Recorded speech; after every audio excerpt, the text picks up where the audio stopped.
আজ আমি তৈরি করব নারকেলের নাড়ু। নারকেলের নাড়ু তৈরি করার জন্য এখানে আমি 2টা নারকেল খোসা ছাড়িয়ে ধুয়ে ভেঙে কুড়ে নিচ্ছি।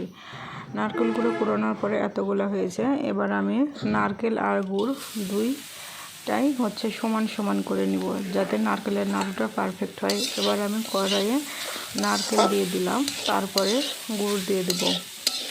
নারকেল একটু নেড়ে চেড়ে গুড় দিয়ে দেবো। একটুও জল দেবো না, কারণ গুড়টা যখন গলে যাবে তখন নারকেল আর গুড় মেখে একবারে আঠো আঠো ভাব আসবে। আমি এখানে সামান্য একটু জল দিয়েছিলাম, কারণ গুড়ের দলাগুলো অনেক বড় বড় হয়েছিল।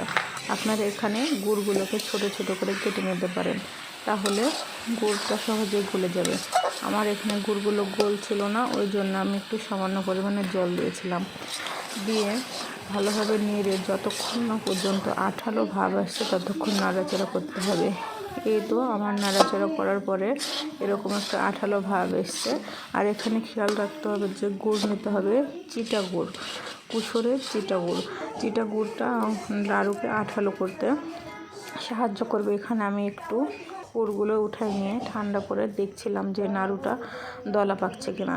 এখানে দেখলাম যে নাড়ুটা হাতে সহজে দলা পেকে যাচ্ছে, এজন্য আমি এখন নামিয়ে নিয়ে নাড়ুগুলো তৈরি করে নেব।